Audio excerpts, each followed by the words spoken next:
తెలంగాణ రాష్ట్ర ప్రభుత్వ ఉద్యోగులకు సంబంధించి తెలంగాణ ఉద్యోగుల జేఏసీ ఏర్పాటు చేయడం జరిగిందండి. రాష్ట్రంలో 65 సంఘాలతో కొత్త జాయింట్ యాక్షన్ కమిటీ ఉద్యోగుల సంక్షేమం, సమస్యల పరిష్కారం కోసం కృషి చేస్తామని వెల్లడి.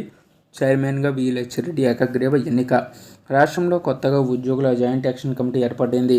డిప్యూటీ కలెక్టర్స్ అసోసియేషన్ అధ్యక్షుడు వి లచ్చిరెడ్డి చైర్మన్గా ఉద్యోగుల జేఏసీ ఏర్పడింది. హైదరాబాద్లోని బషీర్బాగ్ ప్రెస్ క్లబ్లో ఆదివారం తెలంగాణ ఉద్యోగ, ఉపాధ్యాయ, కార్మిక, సిపిఎస్, పెన్షన్, కాంట్రాక్ట్ అవుట్సోర్సింగ్ ఉద్యోగ సంఘాల సమావేశం జరిగింది. ఈ మీటింగ్లో దాదాపుగా 65 సంఘాల నాయకులు ఉద్యోగుల జాయింట్ యాక్షన్ కమిటీని ఏకగ్రీవంగా ఎన్నుకున్నారు. అనంతరం చైర్మన్ లచ్చిరెడ్డి మాట్లాడుతూ, రాష్ట్రంలో ప్రభుత్వ రంగ సంస్థల్లో పనిచేస్తున్నటువంటి ఉద్యోగులను ఏకతాటిపైకి తెచ్చి ప్రజాప్రభుత్వంలో వారి న్యాయమైన డిమాండ్ల పరిష్కారమే లక్ష్యంగా జేఏసీని ఏర్పాటు చేసుకున్నట్లు తెలిపారు. గత బీఆర్ఎస్ ప్రభుత్వ హయాంలో ఉద్యోగుల విషయంలో జరిగిన పొరపాట్లు, ఉద్యోగులకు జరిగిన అన్యాయాలు పునరావృతం కానివ్వన్నారు. 610 జీవో అన్యాయంపై పోరాడి తెలంగాణ తెచ్చుకుంటే వచ్చిన తెలంగాణలో 317 జీవో కింద 50,000 ఉద్యోగాలు పోతున్నా సంఘాలు ఒక్క మాట కూడా మాట్లాడడం లేదని ఆయన మండిపడ్డారు.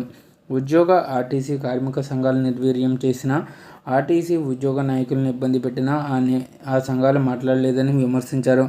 గతంలో ఆర్టీసీ కార్మికులు మరణించినా పట్టించుకోని సంఘాలు ఇప్పుడు ఉద్యోగులకు న్యాయం చేస్తామంటున్నారని ఎద్దేవా చేశారు. ఇప్పుడు కొత్త ప్రభుత్వంలో స్వేచ్ఛ దొరికిందని బయటకు వస్తున్నాయని పేర్కొన్నారు. తాము ఆ సంఘాలకు పోటీగా ముందుకు రావడం లేదన్నారు. వారిలా రాచరికంలా ఉండొద్దని, ఉద్యోగులను పట్టించుకోకుంటే కుదరదని చెప్పేందుకే ముందుకు వచ్చామని లచ్చిరెడ్డి స్పష్టం చేశారు.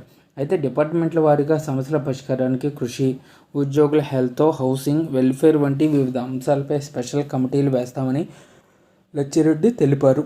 డిపార్ట్మెంట్ల వారీగా ఉద్యోగుల సమస్యలను పూర్తి స్థాయిలో తెలుసుకుని అందరి అభిప్రాయాలతో విధి విధానాలను రూపొందిస్తామని తెలిపారు. వీటిని ప్రభుత్వం దృష్టికి తీసుకెళ్లి సానుకూల నిర్ణయాలు వచ్చేలా చూస్తామని ఆయన తెలిపారు. ఈ సమావేశంలో ఉద్యోగ సంఘాల నాయకులు తదితరులైతే పాల్గొనడం జరిగిందండి.